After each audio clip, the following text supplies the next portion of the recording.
Além da vida, um encontro semanal com a doutrina dos espíritos, codificada pelo ilustre pensador francês Allan Kardec. Um momento de meditação, um momento de reflexão, um momento de luz. Além da vida, uma mensagem de esperança para um novo amanhecer. Todos os domingos, às 8h30 da manhã, aqui, na Rádio Londrina.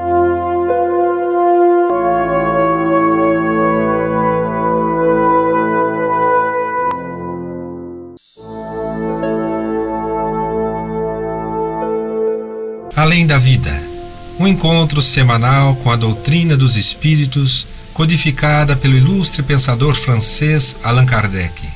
Um momento de meditação, um momento de reflexão, um momento de luz.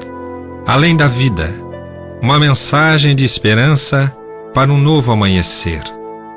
Todos os domingos, às 8h30 da manhã, aqui, na Rádio Londrina.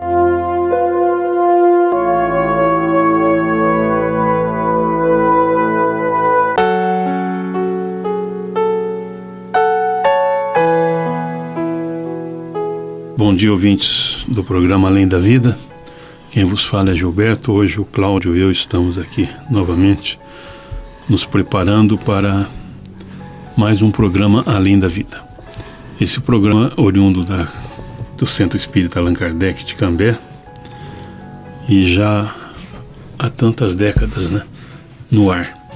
Nós agradecemos a Deus Pai por este momento, agradecemos a espiritualidade superior que nos intua e pedimos a Jesus que nos auxilie para que possamos transmitir da melhor forma possível uma mensagem segura, serena, equilibrada e útil.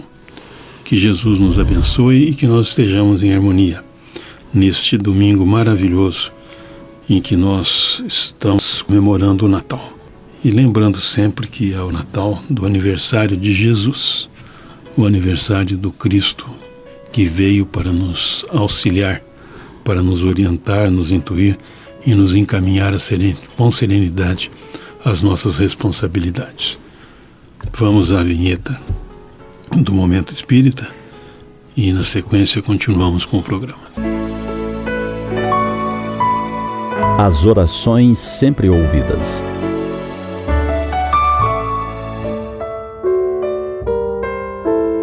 Às margens do momento inesquecível em que Jesus proferiria pela primeira vez a oração do Pai Nosso, Pedro manteve oportuna conversação com o Mestre acerca da comunhão com Deus. A primeira questão que incomodava o discípulo era se Deus realmente ouvia todas as orações. Jesus lhe respondeu: "Como não, Pedro? Desde que o homem começou a raciocinar, observou que acima de seus poderes reduzidos havia um poder ilimitado que lhe criara o ambiente da vida. Todas as criaturas nascem com tendência para o mais alto e experimentam a necessidade de comungar com esse plano elevado, donde o Pai nos acompanha com o seu amor, todo justiça e sabedoria, onde as preces dos homens o procuram sob nomes diversos. Simão, você acredita que em todos os séculos da vida humana, as almas recorreriam incessantemente a uma porta silenciosa e inflexível se nenhum resultado obtivessem? Não tenha dúvida. Todas as nossas orações são ouvidas.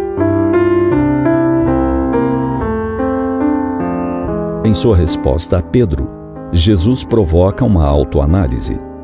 Faz-nos buscar uma tendência inata que todos temos, que vem conosco, independentemente da crença, da educação e da cultura na qual estamos mergulhados. Obviamente, essa essência será influenciada por diversos fatores ao longo da nossa existência. Poderá ser até abafada a ponto de alcançar a negação da existência do próprio Criador. Quando nosso caldo de cultura e educação se soma a traumas do espírito imortal, podemos romper com a ideia de Deus. Isso não faz com que ele deixe de existir.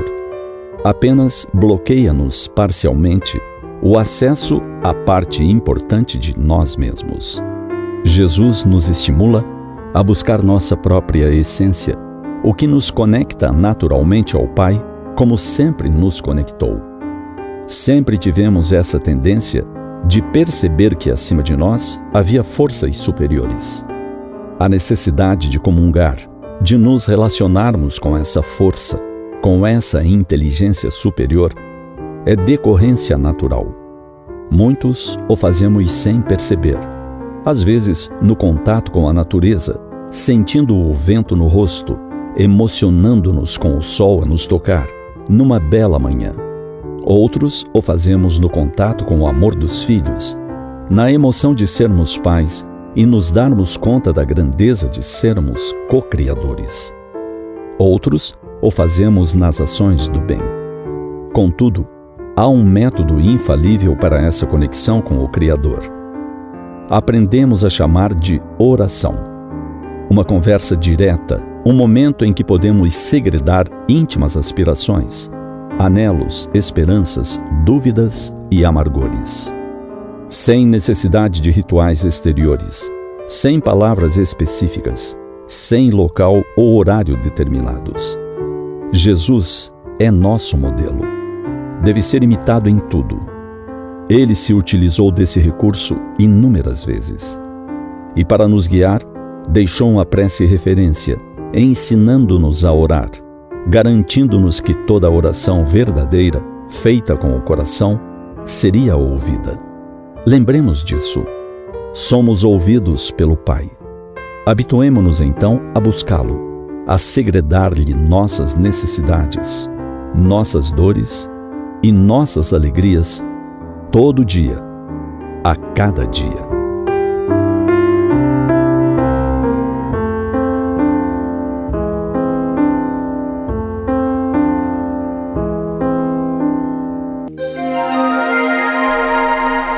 Os textos do Momento Espírita estão à sua disposição na internet. É só acessar momento.com.br. Mais informações, ligue 41 3223 6174, Curitiba, Paraná.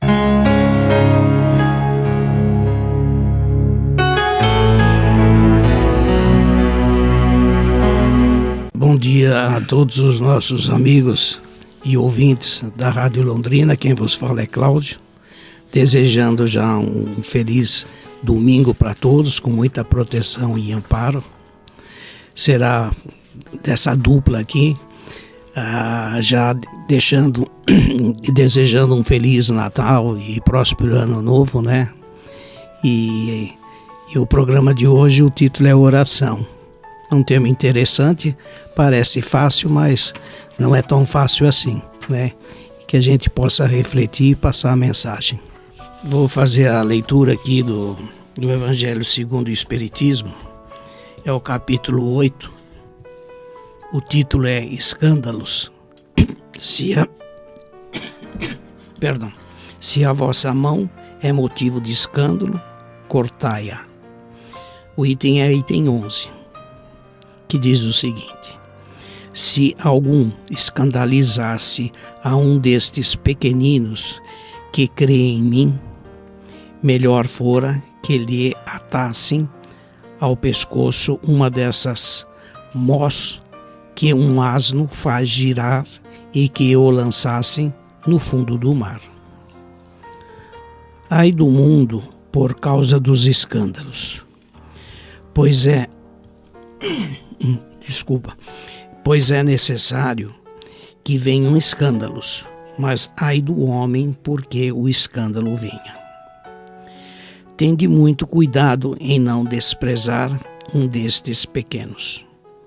Declaro-vos que seus anjos no céu veem incessantemente a face de meu Pai que está nos céus, porquanto o Filho do Homem veio salvar o que estava perdido. Se a vossa mão ou o vosso pé vos é objeto de escândalo, cortai-os e lançai-os longe de vós. Melhor será para vós que entreis na vida tendo um só pé ou uma só mão, do que terdes dois e serdes lançados no fogo eterno. Se o vosso olho vos é objeto de escândalo, arrancai-o e lançai, tendo um só olho, do que terdes dois e serdes precipitado no fogo do inferno. Mateus, capítulo 5, 29 e 30 e 18, 6 a 11. Cláudio, o Evangelho, ele nos ensina de ponta a ponta, né? Praticamente em todo o Evangelho, o Cristo nos fala do amor. Nos fala do amor, da compreensão, do entendimento, das boas intenções. Nos fala dos nossos compromissos para com a nossa vida e para com o próximo. E nos fala também das preces, né? Como a gente fala das orações e como nós devemos proceder na oração. Porque às vezes as pessoas pensam, não, para orar, para rezar, né? Como costumávamos falar antigamente, a gente tem que estar no centro espírita, tem que estar no templo religioso, tem que estar trancado no quarto. E pelo contrário, porque a oração, ela não é aquela repetição das palavras, né, constantes das mesmas coisas. Aquilo é uma reza normal. Nós estamos falando de oração, de orar, falar com Deus, conversar com Deus, onde a gente pode emitir os nossos pensamentos, falando com Deus sobre as nossas necessidades, sobre as nossas precisões, sobre as nossas dificuldades, para que a gente possa caminhar, né, serenos, equilibrados e harmonizados na busca de um entendimento maior. E quando nós estamos falando de oração, a gente está falando de tudo. A própria mensagem que você leu agora do escândalo, né? O escândalo, na realidade, é a falta do complemento da oração. Porque se nós estivermos entendendo o que é orar, que é falar com Deus, que é nos comunicarmos com a espiritualidade superior de forma equilibrada, nós vamos entender que não vamos praticar escândalo algum, porque não vamos fazer acusações falsas, não vamos criar problemas para os outros, vamos respeitar os limites de cada um e vamos viver dignamente como seres cristãos. Então cabe a nós, quando oramos, percebemos que nós estamos falando com Deus Pai, com Jesus, com os nossos mentores. Quando oramos aos auxiliares do Cristo, né, aos espíritos superiores, para que eles possam interceder junto a Jesus e pedir por nós, por aqueles que a gente pede, pedir para que nos auxiliem a encontrarmos as soluções. Isso tudo faz parte da nossa boa intenção de orar. E se nós estamos com o nosso pensamento voltado emocionalmente para Deus, para a divindade, nós não vamos criar problemas para ninguém. Então, os escândalos que a mensagem nos fala vão ficando para outros momentos, para outras situações.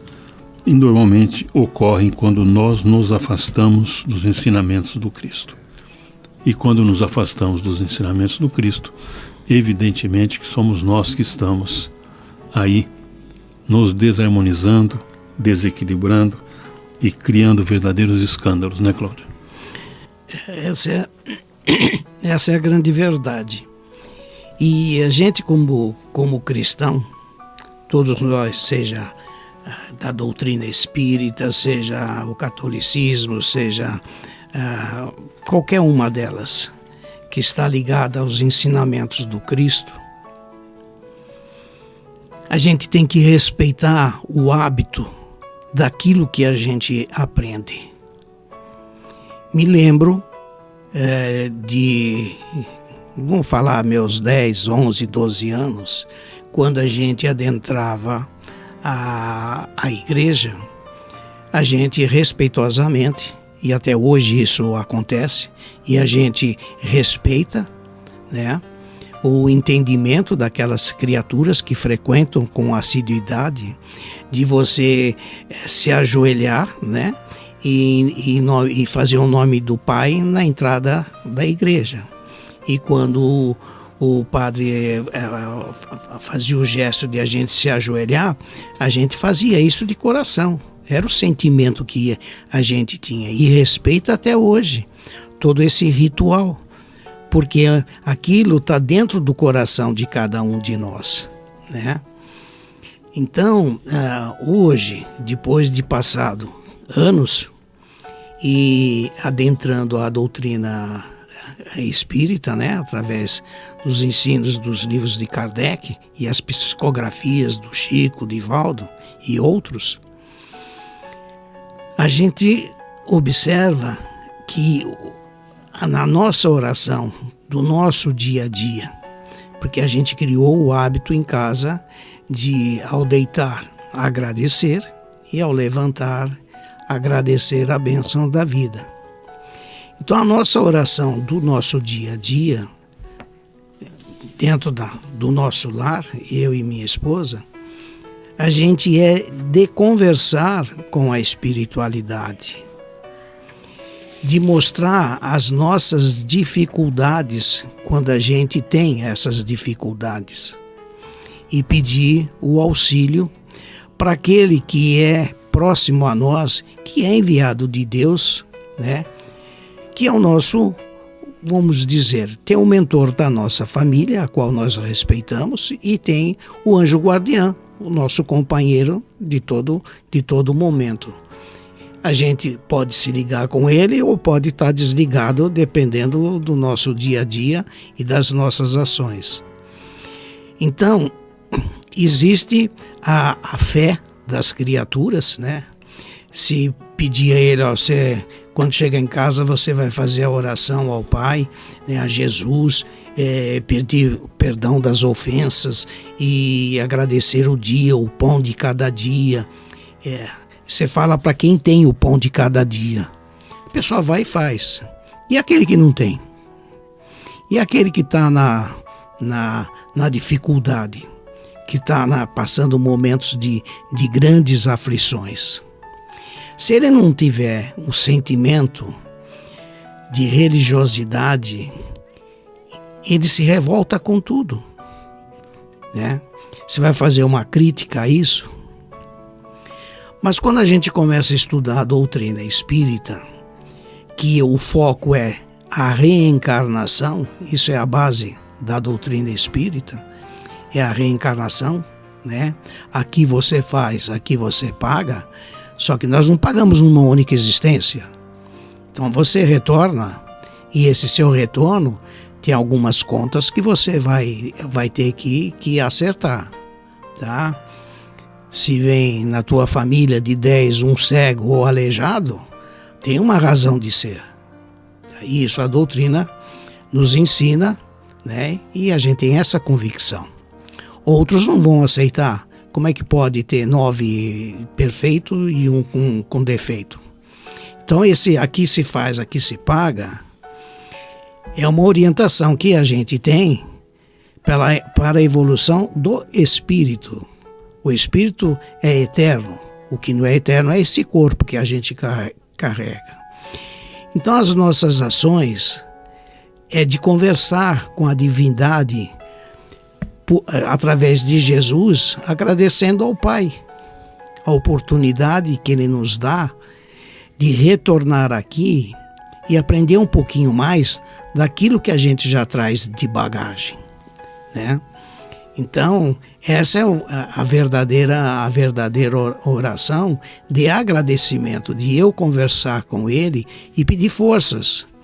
Se eu estou sem trabalho, que me auxilie, mas eu não posso ficar sentado na minha casa esperando que o trabalho venha na minha casa. Eu tenho que ir de encontro a Ele, não importa qual, desde que seja honesto, trabalho digno, não de coisas que isso vai prejudicar outros, né? Daquilo que você se sente bem quando chegar em casa. Nem que você traga o mínimo possível do dinheirinho, mas aquilo que você fez de coração. Então a oração, na realidade, é uma conversa íntima que a gente tem, ou com Jesus, pedindo força para que a gente supere as nossas dificuldades, ou então quando a gente vê alguém da família em aflição, você pedir a ele muita força, né, para quem está sofrendo, que suporte as dores, porque tem doenças que não tem, vamos supor, continuidade aqui por um período mais longo. Quando você está na tua programação, a sua volta, a oração vai ajudar muito aquele que está sofrendo. E ele, por sua vez, pedindo forças ao Pai para superar essas dificuldades. Então, todos nós temos um caso. Eu tive da minha filha, já foi comentado aqui. Então, retornou, né, com 47 anos, com câncer nos ossos, sofrendo bastante. Mas ela mesmo sabia que ia retornar, mas ela tinha o conhecimento, né? Tanto é verdade que no dia que ela se despediu da mãe, ela disse que estava indo embora. E isso foi às 5 horas da tarde e no dia seguinte, às 8 da manhã, ela desencarnou. Então, esse contato com a espiritualidade é a nossa verdadeira oração. E eu vi um exemplo essa semana. Eu tenho acompanhado assim com frequência algumas coisas que passam no YouTube. E eu vi um caso assim muito interessante que não deixa de ser uma oração feita do coração. É um exemplo. Um personagem jovem lá dos seus 30 anos, isso é verídico. Ele faz um trabalho voluntário. Ele provavelmente deve ter um patrocínio, alguma coisa assim. Mas ele faz esse trabalho graciosamente, não cobra um tostão. Uma pessoa que acompanha ele no YouTube, ele é daqueles que arruma o jardim da pessoa, não cobra nenhum tostão. Tem que cortar a grama, aquelas casas que a pessoa já tem uma certa idade e não tem mais força para nada, né? Você acaba nem vendo a casa da rua, de tanto que cresceu o mato. E esse caso, ele recebeu, através do celular dele, um endereço de uma família. E ele foi lá, se apresentou, e diz assim para não era senhora, era uma mãe de um menino autista, devia ter seus 30 e poucos anos. Ele falou assim: posso cortar, parar esse mato que está tudo aqui, coisa e tal. Ela era inquilina dessa propriedade, mas ela não tinha tempo, porque ela trabalhava como doméstica para levar o sustento para casa, né? E a família denunciou que os vizinhos denunciaram que ela abandonava o filho autista em casa. E ela precisou então parar com o serviço dela, e ela tinha uma ajuda do governo de R$960. Eu vou chegar no que se refere à oração dessa história. Então ela pagava R$600 de aluguel, quer dizer, sobrava 360. Mas enfim, ela aceitou, porque ela ficou assim, surpresa de alguém vir lá e se oferecer, ainda mais que ele era jovem, né? Podia pensar outro tipo ter outro tipo de pensamento. Enfim, ele fez o trabalho. Tirou toda aquela sujeira que tinha de matos, desde do meio fio da calçada até o fundo da casa. Você só tinha o caminho de entrada, né? Fez todo o trabalho, demorou 2 dias. Aí aparecia na filmagem um outro rapaz que recolhia e colocava numa carretinha para levar embora depois esse entulho, né? E quando no segundo dia, ele já tinha uma certa convivência com essa pessoa, né? E ele adentrou lá para tomar um copo d'água e viu a simplicidade da casa tinha um armáriozinho muito pequeno, mas não tinha quase nada para alimentar a família. Aí ele falou assim, mas a senhora só tem isso daí? Ele falou, o dinheirinho que sobra dá para eu comprar o necessário, que era um arrozinho, um feijãozinho e nada mais do que isso daí. Aí, nesse segundo dia, quando ele terminou tudo, ficou tudo limpinho, bem apresentável, ele falou assim para ela, olha, você se importa? Eu quero levar você ao mercado. Ela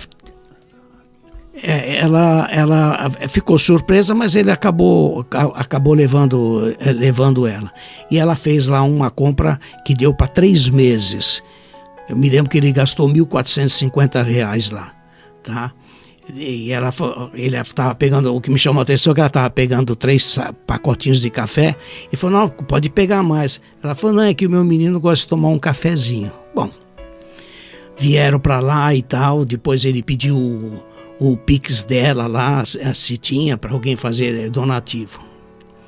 Voltando para o tema dessa manhã, essa é uma verdadeira oração.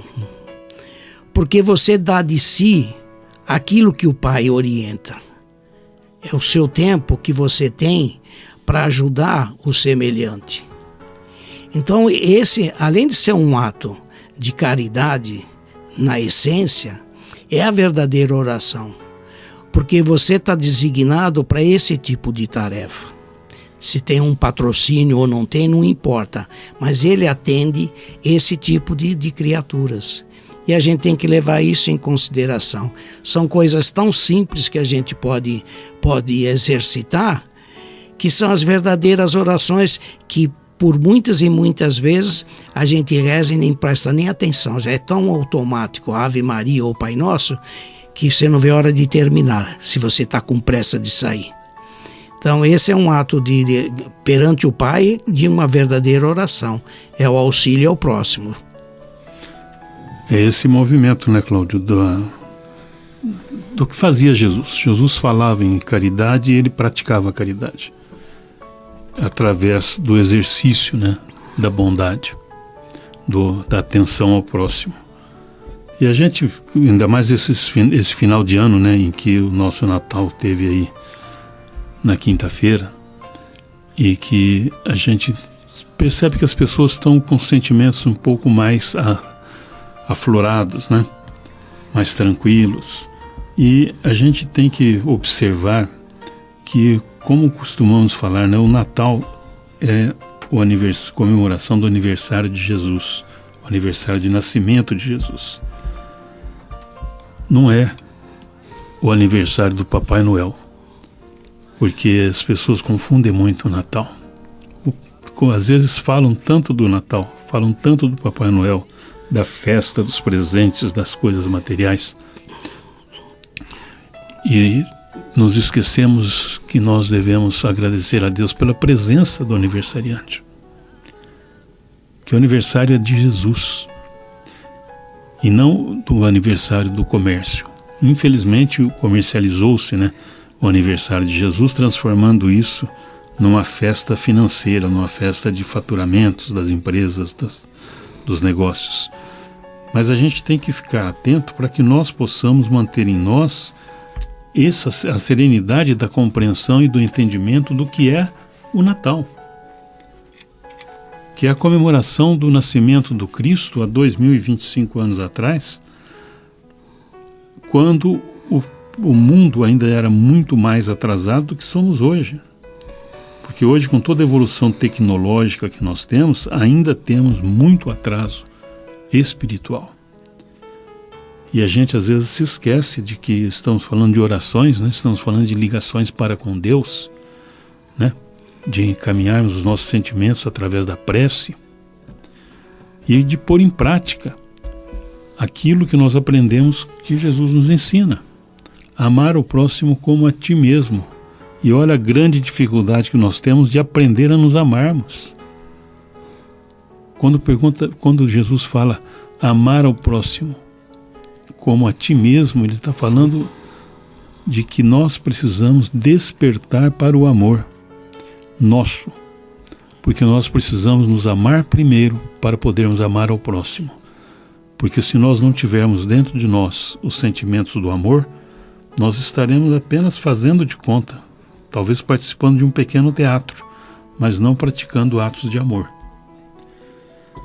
E quando a gente fala de amor, nós estamos falando de vida, de vivência, de convivência, né, de transformação. E a gente vê as pessoas nessa época do Natal, muitos se transformarem, embora alguns cheguem a essa época tão estressados, mas tão estressados, que acabam, às vezes, até cometendo atos de agressão, e achando que são os donos da verdade, que estão com tudo. E nós precisamos perceber que nós que temos um endereço para voltar em casa de tarde, né? A gente que tem aonde morar, tem um teto para se abrigar, a gente tem que agradecer a Deus por tudo que nós recebemos, pelas dádivas que nos são dadas, pelo amor que Deus se dedica a nós, nos concedendo oportunidades para que a gente possa ter uma convivência pacífica e não ficarmos criando problema. Então, vamos buscar, através desse momento, aproveitar esse momento que a gente está passando aqui do Natal, da proximidade do final do ano, para que a gente possa emanar de nós energias equilibradoras e harmonizadoras. Energias positivas que possam transformar não apenas a nós mesmos, mas que através disso nós possamos transformar um pouco o próximo, fazendo o outro sorrir, fazendo o outro se sentir menos sofrido, dando o ombro para aquele que precisa de apoio, dando a mão ao que está caído, mas com entendimento, com amor e não por obrigação, para que tenha validade perante Deus. Porque senão a gente não vai aprender a fazer a prece, né, Cláudio? A oração do amor dirigida a Deus, se nós ficarmos aqui nos escondendo das nossas obrigações, dos nossos compromissos. Então pedimos a todos que busquem emanar de si energias positivas, né, Cláudio? Exatamente. Isso que é a nossa reflexão para o dia de hoje. Eu, abrindo na página 210 do Vinha de Luz, do Chico Xavier pelo Espírito Emmanuel, tem lá um texto que eu fiz questão de 3 linhas aí e escrever. Todos nós sempre teremos obstáculos a superar. Alguém da família que, com o passar dos anos, acaba vindo morar em nosso lar. E isso se tornou muito comum nesse momento que estamos vivenciando. Porque antigamente, se a gente voltar no tempo do meu avô, dos avós, jamais a gente via alguém ser abandonado pela família. Aquilo estava enraizado na geração do meu avô para o meu pai, e isso era comum naquela sociedade. Você amparar aquele que estava precisando até o seu retorno para a espiritualidade. E hoje a gente está vivenciando momentos que a gente não aceita no coração. Mas a pessoa que está vivenciando essas dificuldades de alguém que está com problema de Alzheimer ou qualquer câncer, que às vezes não tem ninguém mais da família, a não ser aquele que são os pais verdadeiros, né? De agasalhar aquela criatura. Então, esse é um ato de fé que está ligado entre a oração e o ato de que você tem esse compromisso perante o Pai, de agasalhar aquele que está precisando de você. Isso é um ato de oração diário, porque você não pode abandonar um ente querido, e mesmo que não seja querido, um ente da família, sofrendo, passando necessidade, e você tendo condições de estender suas mãos. Não estou dizendo do dinheiro, não, estender a mão para o trabalho, para poder agasalhar essa criatura. E eu peguei naquele livro lá, O Caminho, Verdade e Vida, tem um título lá que diz assim, esforço e oração. E Jesus estava se despedindo de Mateus, isso está no capítulo 14, versículo 23. Na despedida da multidão, que Jesus já tinha feito lá o seu trabalho, ele subiu ao monte, tá, sozinho, a fim de orar, à parte. Então a gente vê que ele, com tudo aquilo que ele passou, que ele estava envolvido, lógico que ele já era um espírito de uma envergadura que foge da capacidade nossa de conhecimento, né? Mas ele conversava com o Pai, quer dizer, e ele ia lá no monte, onde ele tinha lá um lugar solitário para ele, levar provavelmente as suas angústias, ou buscar a força junto ao Pai, para que ele pudesse cumprir com a missão que estava designado para ele.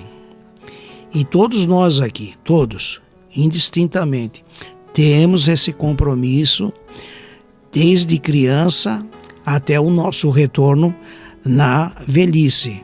Aqueles que chegam, como estou eu aqui, o Gilberto, eu já cheguei na casa dos 80, ele está um passinho assim, perto, mas ainda falta. A gente tem compromisso com a família. A gente não pode, se está precisando, você dá o teu apoio moral, né? A sua presença, né? Eu tenho um exemplo agora desses dias, a presença, só o agradecimento fez a gente ficar emocionado do meu filho. Ele mudou daqui do Paraná, foi para Mato Grosso. E nós ficamos lá com ele 23 dias, ele sozinho, porque a família só vai em fevereiro, a esposa e o filho. Agradecimento de poder ter acompanhado as coisas que precisava para fazer lá onde ele ia morar. Detalhes, né? Que precisava, onde ele alugou, esse tipo de coisa. E quando a gente se despediu, a gente fica emocionado. Ele agradecia do fundo do coração e não precisava agradecer a gente, porque a gente já tem hoje o conhecimento que nós estamos aqui para servir. Às vezes temos dificuldade, na maioria das vezes a gente tem dificuldade, né? Mas a gente está aqui para servir, né? Para poder dar força para aquele que está mudando e sabe que pode contar com aquela criatura. E na hora de vir embora, a coisa mais simples que nós fizemos foi dizer para ele, conta sempre com a gente, tá? Não tenha nunca vergonha, quando precisar é só ligar. E eu acredito que é exatamente isso que a gente tem que fazer, principalmente no estágio em que a gente se encontra com o conhecimento que a gente obteve através da doutrina espírita. É estar próximo daquele que é próximo. Não deixa de ser uma oração do fundo do coração da gente. Cláudio, esse é o momento que a gente está passando, dessa véspera de Natal, desse momento que Natal acabou de passar e que a gente está aí com as emoções afloradas, né? Em que a gente deve pegar um pouco mais os nossos sentimentos de harmonia, de serenidade e buscar enxergar no outro a vida, como é que a coisa está acontecendo. Quantas e quantas famílias estão aí desabrigadas? Quantos estão sem alimento? Quanta gente buscando uma forma qualquer de trabalhar, de produzir alguma coisa, e quanta gente que ainda não se tocou, né? Ainda não compreendeu que o trabalho está aí para dignificar o homem. As pessoas parecem que às vezes têm medo de trabalhar, têm vergonha de trabalhar, porque a gente vê gente pedindo que poderia estar, às vezes, trabalhando, produzindo alguma coisa. Então é por essas pessoas que nós devemos orar a Deus, pedindo que os despertem, que ajude para que eles possam despertar, para que não fiquem aí nos sinaleiros se pedindo dinheiro para se drogar, para beber, para fumar, que a gente vê muitas das pessoas às vezes no sinaleiro pedindo, e quando você começa a observar o fato mais de uma vez, a mesma pessoa no mesmo lugar, o cara está pedindo dinheiro para comida, para esmola, e está fumando. Está com o corotinho de pinga dele ali do lado. Isso é falta de conscientização. A pessoa não quer trabalhar, ela não quer ter o compromisso, não quer ter respeito com a sua própria vida.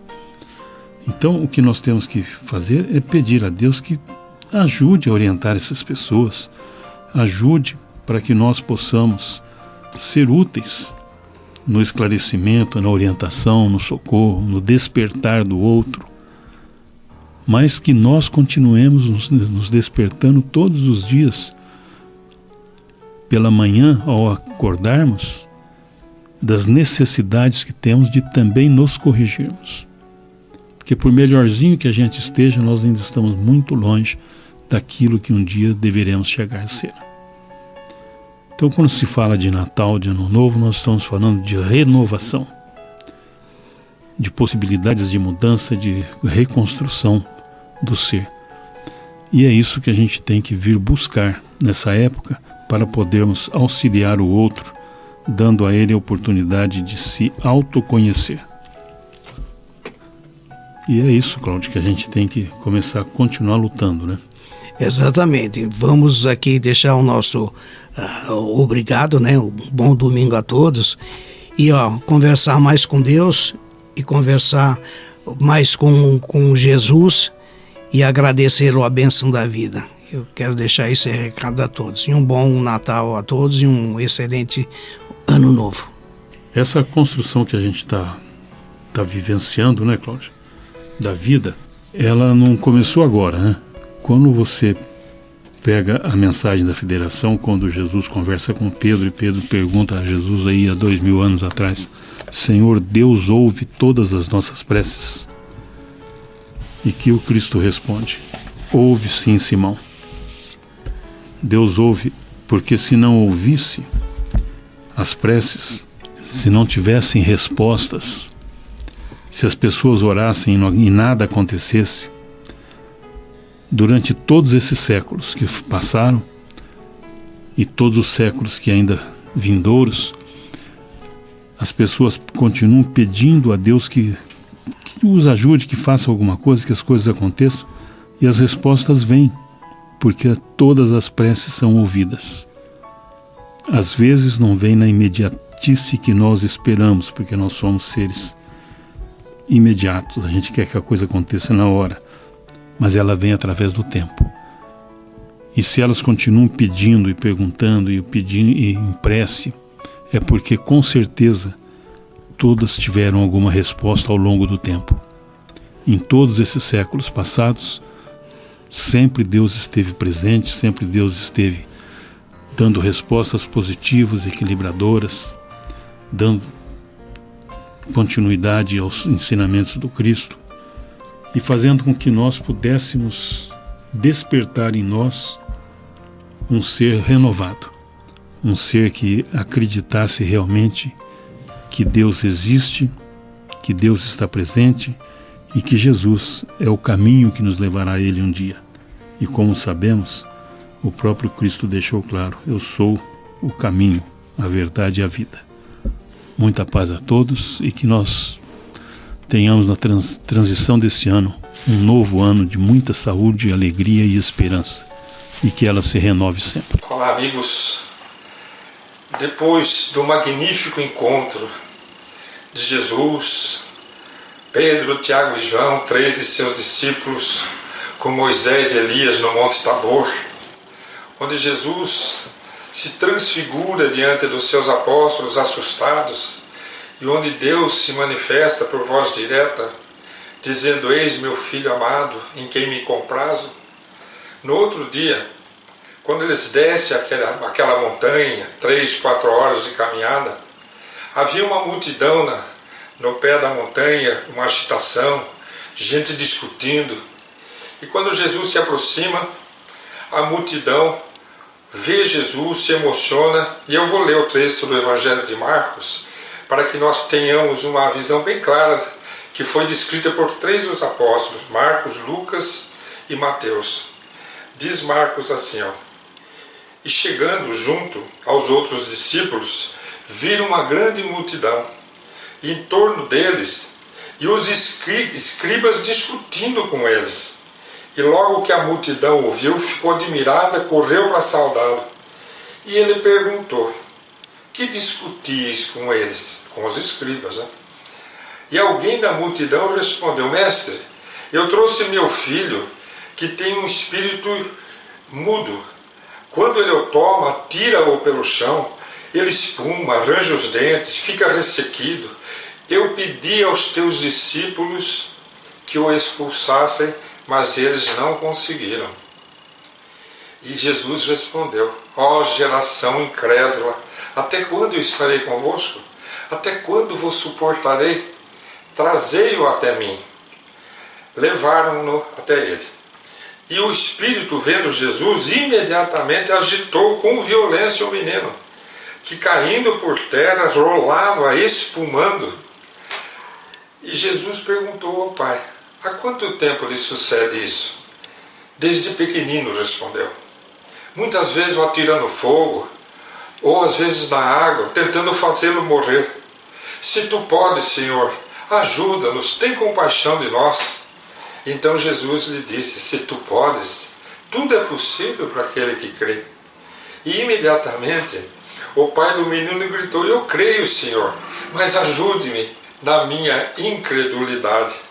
E vendo Jesus que a multidão afluía, conjurou severamente o espírito impuro, dizendo: espírito surdo e mudo, eu te ordeno, deixe esse jovem, nunca mais entre neles. E gritando, agitando violentamente, o espírito saiu. E o menino ficou caído no chão como morto, de modo que muitos diziam que ele tinha morrido. Mas Jesus, porém, tomando-o pela mão, ergueu e ele se levantou. E ao entrar em casa, aqui não diz que casa de quem que é. Ao entrar em casa, os discípulos, a sós com Jesus, perguntaram: mestre, por que nós não pudemos expulsá-los? E Jesus responde. Aí é interessante a gente colocar duas versões, a de Marcos e a de Lucas. Porque em Lucas ele diz assim: porque por causa da falta da vossa fé, se tivesses a fé do tamanho de uma semente de mostarda, dirias a esta montanha: passa-te daqui para lá, e ela passaria. E aqui está escrito aqui em Marcos: e porque essa espécie de espírito, para certa casta de espírito, é necessário muito jejum e oração. Então Jesus dá 2 respostas para os discípulos. Uma onde ele vai falar pela fraqueza da vossa fé, que se fosse do tamanho de uma mostarda seria o suficiente para ter afastado o espírito. E a outra ele fala que é por causa do tipo de espírito que está envolvendo o jovem. Nós vamos conversar hoje então sobre esse texto. Primeiro nós vamos falar sobre o diálogo de Jesus com o Pai. Veja que interessante. Quando Jesus se aproxima, que o Pai grita no meio da multidão dizendo, ele pede, suplica a Jesus: Senhor, socorre o meu filho. Então aí nós já percebemos o amor do Pai pelo Filho. E quando Jesus olha para aquela criança que está tomada por um espírito impuro, Jesus, ele não vai mostrar seu poder, ele vai conversar com o Pai. Ele faz um atendimento fraterno com aquele pai. E olha para o pai e começa a conversar. Desde quando ele sofre isso? Mostrando a sua atenção para com o pai. Desde quando ele sofre isso? E o pai responde: desde pequenininho. Então são anos de sofrimento. Então Jesus pede que traga, o espírito tenta envolver, e Jesus ouve o apelo do pai dizendo assim: Senhor, se tu podes. E Jesus fala: todo aquele que crê pode. Então o que Jesus oferece ao pai? Oferece ao pai a fé. Então a receita para a pessoa que está buscando o socorro espiritual: creia creia que você possa ser ajudado e você será ajudado. Então a orientação de Jesus fica bem clara aqui nesse texto. O atendimento fraterno, dar atenção e falar da fé. Quando Jesus vai falar com os apóstolos, a conversa já é outra, porque os apóstolos não são aqueles que estão recebendo socorro. Os apóstolos são os trabalhadores daquela hora que estão oferecendo socorro. Então Jesus não pede apenas a fé. Jesus vai pedir a fé e a ascendência moral sobre os espíritos inferiores. Então quando os apóstolos, da casa para onde eles foram, perguntam a Jesus: Mestre, por que nós não conseguimos afastar? Então primeiro ele fala na fé, pela fraqueza da vossa fé. Então Jesus está convocando os seus trabalhadores, os seus apóstolos e discípulos, para fortalecerem a sua fé, o que eles viriam fazer ao longo dos anos trabalhando para Jesus, depois que Jesus deixa a terra, deixa o convívio deles. De maneira que no final da vida de cada um, a fé de cada apóstolo, de cada discípulo está multiplicada. Mas naquela hora faltou fé. Mas Jesus faz uma colocação interessante. Ele fala do tipo do espírito. Mas para certa casta de espírito é necessário muito jejum e oração. E aí entra o Consolador prometido, o Espírito da Verdade, que vem nos explicar essa questão do tratamento dos envolvimentos espirituais, que nós chamamos no Espiritismo as obsessões. Neste caso, uma obsessão característica classificada por Allan Kardec como subjugação, que é o domínio que o espírito toma sobre a vontade de uma criatura, um espírito sempre inferior, porque um espírito superior não vai constranger ninguém a fazer nada. E naquele sofrimento, então, nós vamos encontrar as propostas que o Espiritismo, os espíritos superiores apresentam a Allan Kardec para tratamentos das obsessões dessa natureza, onde nós temos que procurar o auxílio de terceiros que tenham ascendência moral sobre o espírito, tem que ser pessoa de bem, tem que ser um homem de bem, tem que ser uma pessoa vivenciada no exercício do cristianismo, no exercício da bondade, no exercício da caridade, porque sem superioridade moral ninguém consegue afastar espírito. Nós temos um texto no Atos dos Apóstolos muito interessante, que eu vou mostrar para vocês, que nos apresenta um quadro. No Atos dos Apóstolos diz assim, alguns judeus andavam expulsando espíritos malignos.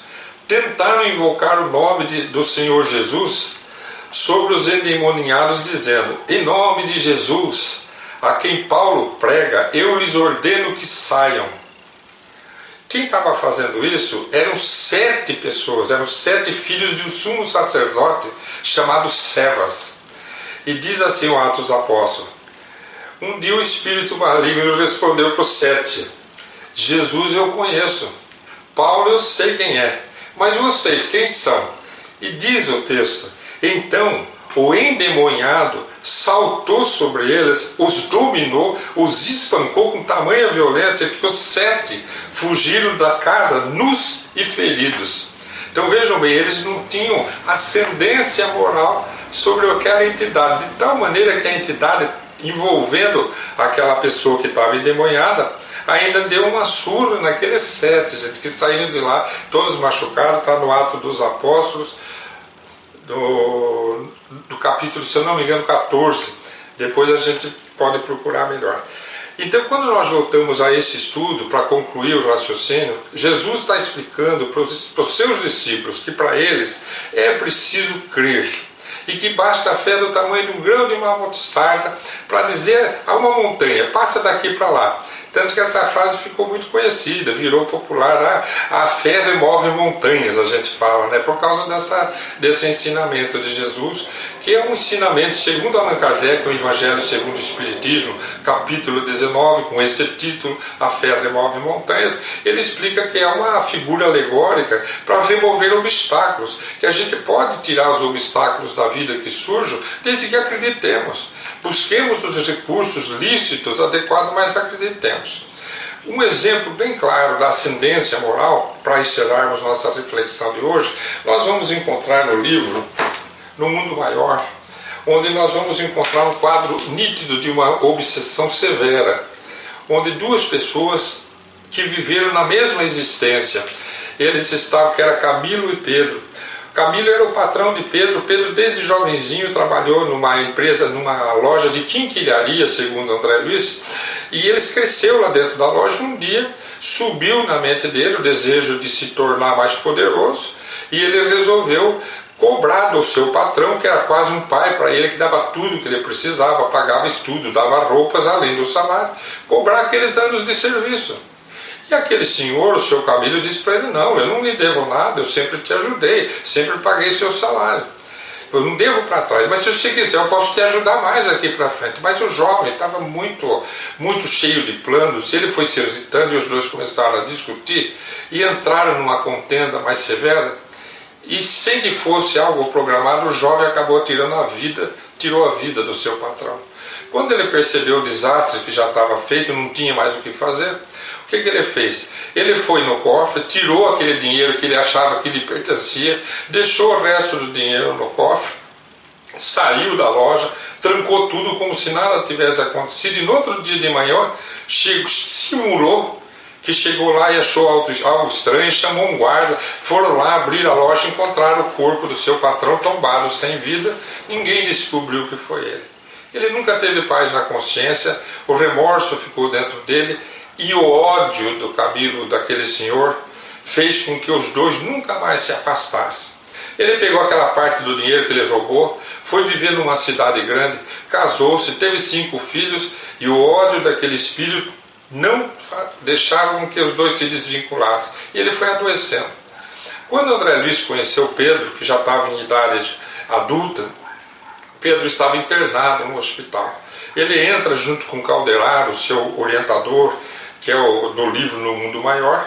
Quando ele chega, ele vê aquela cena bastante negativa, um jovem perdendo toda a vitalidade, um adulto, né, perdendo toda a vitalidade no leito de um hospital, e nos pés da cama um espírito cheio de ódio, de tal maneira vinculado àquele jovem, que as energias dos dois se confundiam. E nesse momento, o Calderaro, o orientador de André, pede a André que dê um passe naquele enfermo encarnado. E ele vai dar o passe no desencarnado, ou vice-versa. E eles começam a aplicar os passes até que aquele enfermo deixa o corpo entra numa sedação, dorme, e deixa o corpo e vê o espírito que odeia ali do lado da cama. E os dois começam a discutir. E André então espera que Calderaro, que é um espírito nobre, comece a dialogar com os dois, doutrine os dois, esclareça os dois. E Calderaro fica em silêncio. Então André pergunta: você não vai interferir? E Calderaro diz para André exatamente o que Jesus disse para os apóstolos: André, para certo tipo de espíritos é preciso muito amor. Nem eu e nem você temos esse amor para oferecer a esses dois. Mas aguarde que o socorro já está chegando. E aí então, neste capítulo do livro, que eu deixei anotado aqui na última página, aparece a página dizendo assim: nesse momento, alguém assomou à porta de entrada. Era uma sublime mulher. Nos olhos expandia-lhes um brilho meigo e enternecedor. É a irmã Cipriana, portadora do divino amor fraternal que ainda Calderaro e André não tinham adquirido. André, não seria justo afastar, dialogar com os dois? André, para certa casta de espírito é necessário muito jejum e oração. Cipriana chega irradiando amor, e depois de um diálogo com aqueles dois espíritos, abraça um, depois abraça o outro, coloca junto ao seu colo e diz assim: meus filhos, vocês ainda estão discutindo? E aí pede a Calderaro que conduza Camilo para um lugar, pede a André que ajude a conduzir Pedro para o seu lar, e começa o processo então da desobsessão espiritual. Aprendamos com Jesus, entendamos Jesus com a doutrina dos Espíritos. Jesus nos abençoe.